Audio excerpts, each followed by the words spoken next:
Haribol, Namaste. My name is Janapati Das. Thank you again for tuning in for the Krishna book reading. Let me offer my respects to you for tuning in. Please, if you have not already, remember to subscribe to my channel, like, comment, share videos.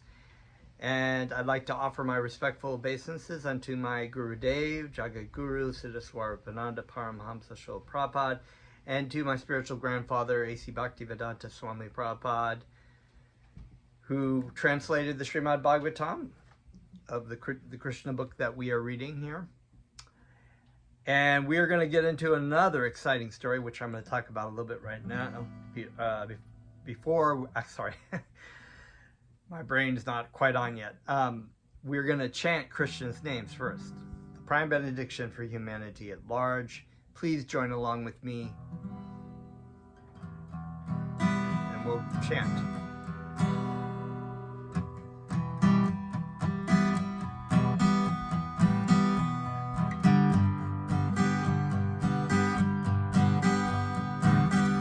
Namo Siddhaswarapananda Paramahamsa Namine Godakaruna Svarupaya Radha Krishna Prastayate Namo Siddhaswarapananda Paramahamsa Namine Godakaruna Svarupaya Radha Krishna Prastayate Namo Bhaktivedanta Swami Namine Gaurakaruna Svarupaya Radha Krishna Prastayate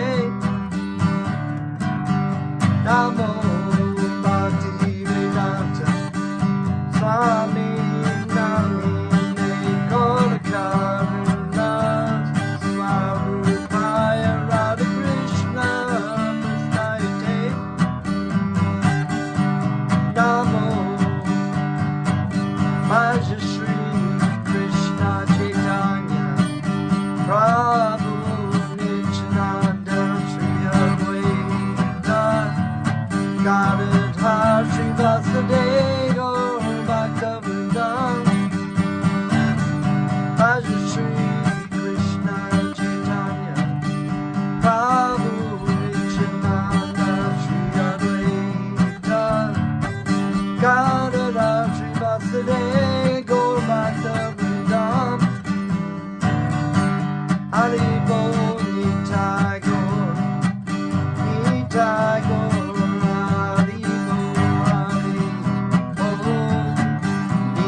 Krishna Krishna Hare Hare Rama Hare Rama Rama Rama Hare Hare Gopala Govinda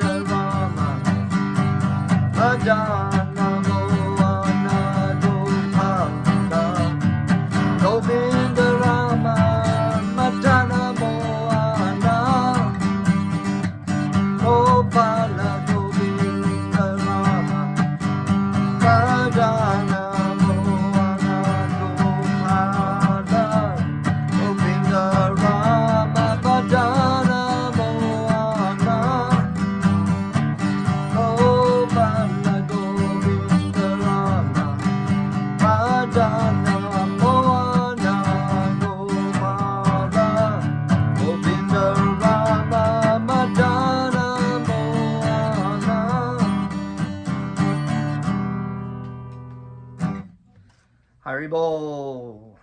Om Namo Bhagavate Vasudevaya. So we are going to continue with our story, which we read about half of last time, which is the return of the six dead sons by Devaki. The return of the six dead sons of Devaki by Lord Krishna. And we talked about a lot of different things, the importance of one of the main things we talked about, I went into quite extensively, was the requirement, the necessity of young people offering respects to their elders, offering respects to their parents every day as their first spiritual masters, and what Krishna and Balaram did to their father, Vasudeva. And of course, Vasudeva was offering prayers, understanding the positions of his sons. So we're continuing here.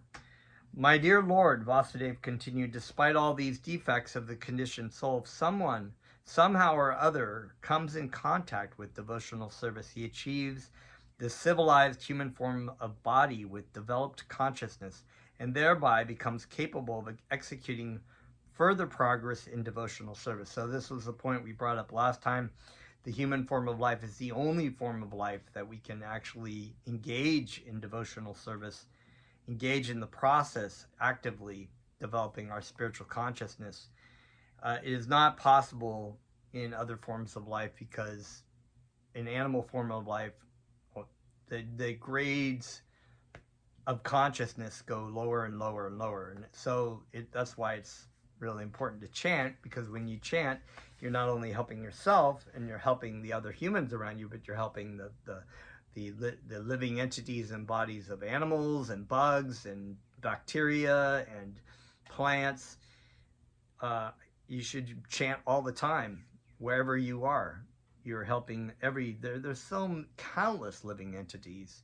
I mean, even if you went up to a mountain here and you just fathomed the amount of living entities within a forest area, all the plant bodies, all the little bugs that are around, the flies, the birds, the things in that we can't see, the bacteria. There are actually even other types of dimensions where there are disembodied spirits, and it's like unbelievable amount of living entities. And this is just this one earth. When we talk about what are we going to say about the universe, or the universes that emanate from the pores of Lord Vishnu, the amount of planets, and it's just mind-blowing, the amount of we can't even fathom the depth of our own universe and the different dimensions that are in the universe. They've like done these theory. They have the string theory, right? That the Vedas already knew about, which was like 12 different dimensions in the universe, things, different space kinds of I can't even get into it because the language can't really even explain it too thoroughly. And the universes that emanate from, there are universes that are much more complex. You know, we talk about Lord Brahma, the creator of this universe, who has 4 heads to see in 4 different dimensions, right? 4 different directions. And he thinks there's a story of when he goes to see Lord Narayan, he's summoned to see Lord Narayan. He gets to the door and he says, tell Lord Narayan that Lord Brahma is here. And so the doorkeeper is like, which Lord Brahma? And Lord Brahma is like, what? And he's like, doesn't realize that his position of Lord Brahma is just one Lord Brahma. So he goes in there and Lord Narayan, Lord Krishna, has summoned all the Lord Brahmas from all the universes. And some of them have 4 heads, some have 10 heads, some have 100 heads, some have 1,000 heads, some have 1,000,000 heads.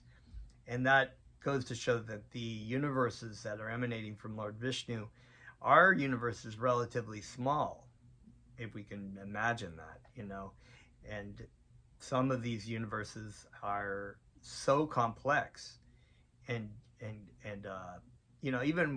even material sciences has a theory about multiple universes, and they just don't quite understand it, and they don't really have a way to, I guess you could say, prove it, because if you have a science that's based on observation, how do you observe multiple universes outside of our own universe?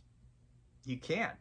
All you can do is look at what's around you, and that's what they've done. They say, well, this is a very likely concept because this and this of what we see and what mathematics we do in our own universe. And this is, of course, one of the faults of the weaknesses of empirical science, is because it's based on a science that's based on sense perception. So then senses are faulty, and so is our mind, and so is everything in this material universe. So, but that's a whole nother. Hold